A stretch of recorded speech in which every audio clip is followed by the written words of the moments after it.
राम राम दोस्तों। यक्षियों पे बहुत बार वार्ताएं होती हैं, बहुत सुनते हैं, इधर उधर भी सुनते हैं, आप लोग भी सुनते हैं। आज धंधा यक्षिणी पे थोड़ा सा कुछ बताता हूँ। धंधा यक्षिणी या धंधाई यक्षिणी या रति प्रिय यक्षिणी एक ही चीज है। आपको धंधाई यक्षिणी के विषय में थोड़ा सा बताते हैं। धनदाई यक्षिणी ये सब लक्ष्मी से ही संबंधित हैं। उन्हीं की परिचारिका कहें या उन्हीं के रूप कहें।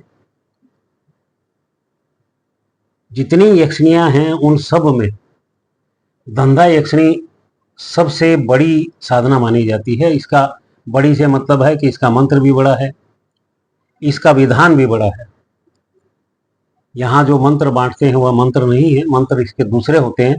खैर शास्त्रीय साधना में तो दूसरे ही हैं, यहाँ का तो मंत्र की बात ही नहीं। धंधा यक्षिणी जिस तरह से की जाती है उसका थोड़ा सा विधान बताता हूँ सिर्फ, जिससे आप लोग भ्रमित ना हो।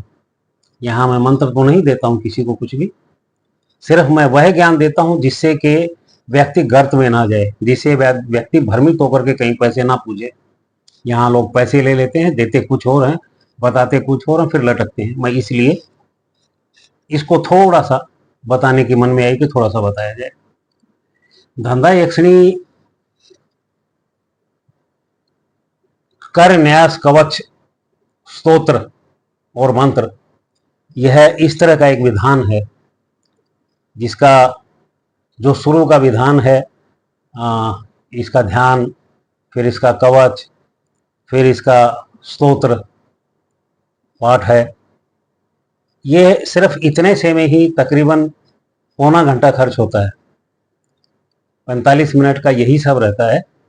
और इसके बाद मंत्र की व्यवस्था है। मंत्र बहुत थोड़ा सा बड़ा मंत्र है, तो उसकी माला भी एक मंत्र की 13 मिनट के करीब की बैठती है। और इसका विधान है 100 माला रोज का जपने का। आदमी वह जप पाता है जो आदमी समय दे पाता हो। वैसे तो साधनाएं सारी हैं, समय ही मांगती हैं, बिना समय तो कोई भी साधना नहीं होती। लेकिन ये सिद्धि की तरह की चीजें हैं, इनको पूरा समय चाहिए। साधनाएं तो हम देवताओं के मंत्र जपने को भी कहते हैं कि सामान्य नित्य कर्म करते हैं, वह भी मंत्र साधनाएं होती हैं। लेकिन यह सिद्धि की तरफ की चीज है, सिद्धि है। धंधा यक्षिणी के लिए कहा जाता है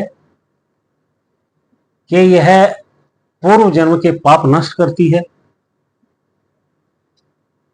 धन से भरा पूरा करती है,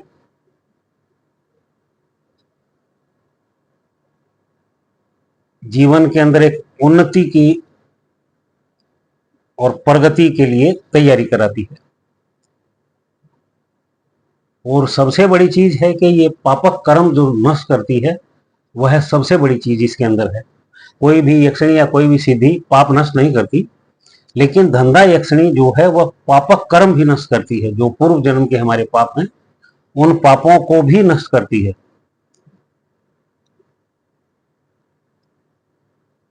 साधनाएं सभी अच्छी होती हैं, कोई धन के लिए है, कोई किसी चीज के लिए, कोई किसी चीज के लिए।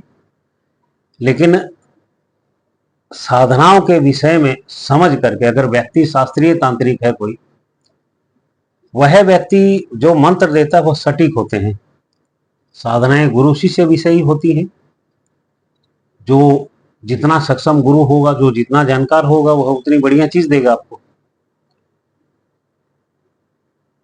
बस इतनी सी ही इस चीज के विषय में बताता ना कि यहाँ यक्षिणियां जो बांटते हैं, न तो वो यक्षिणियां हैं, न ही ऐसी व्यवस्थाएं कुछ और हैं जो आपको ले और पकड़ा करके करा दे।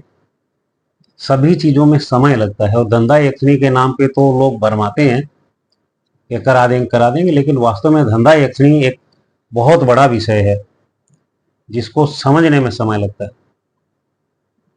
चलिए दोस्तों, राम राम। फिर मिलता हूं अभी दूसरी वीडियो पे। धन्यवाद आपका।